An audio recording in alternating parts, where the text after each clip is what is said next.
ma megpróbáltunk önnek átadni egy olyan petíciót, melyet Londonban élő honfitársaink indítottak útjára, és melyet szerte a világban mostanáig több mint 1800 magyar honfitársunk írt alá.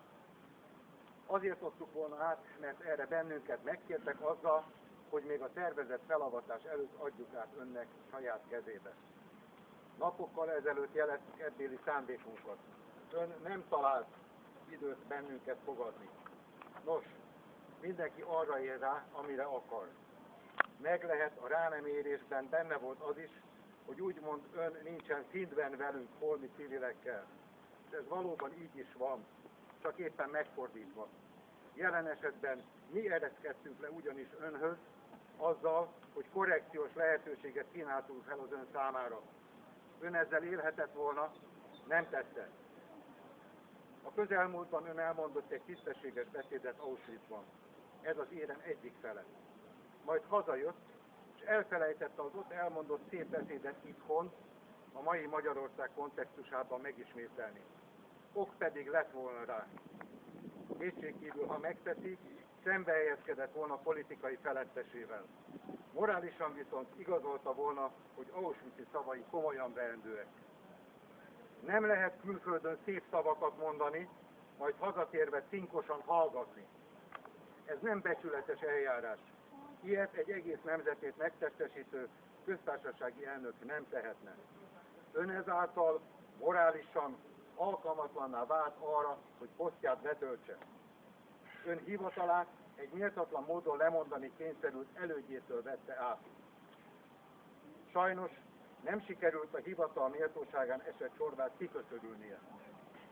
Különféle képtelen törvények átengedésével majd a most kint beszélni, itthon cinkosan hallgatni, mint a követésével, a Schmidt úr által viseltes mellére még több sár fröccsen. Önnek, amikor köztársasági elnökségre vállalkozott, lett volna zsinórmértéke. Gönc Árpád. Önnek hozzá hasonlóan korábbi pártkötődését felednie kellett volna. Ehelyett ön mind nyíltabban politikai vezetője függvénye. Márpedig ma már, így ön ismerté vált, hogy vezetője 2017 után az ön székébe készül, és ezzel önt a politikai súlytalanság mezeire taszította, nincs veszíteni valója. Lehetne akár bátor is. Lehetne ön demokrata, ki nem fél. Tudja, ha még emlékszik-e névre, Bibó. Áder úr, betelt a pohár. Nekünk ön a továbbiakban nem elnökünk, csak pártja hű katonája. Nem tartunk igényt a továbbiakban szolgálatára, petíciónk átvételére, kiállására morális kérdésekben. Már nem szükséges megjelenni a szabadság téren. De önnek nem lesz helye a leendő, újra felépítendő Magyar Köztársaság közéletében. Ön mostanára kiírta, kicselekedte, cinkosan kinémáskozta magát onnan. Elkövetkező éveiben vegye fel havi bérét, és érezze magát jól belőle. Végül, egy 25 évvel ezelőtti közvetlen rendszerváltó harcostárs jogán még valami. Janó, lehettél volna becsületes ember. Nem volt kötelező sem a hatalomért, sem a pénzért, sem félelmek okán erkölcsi hullánál válnod.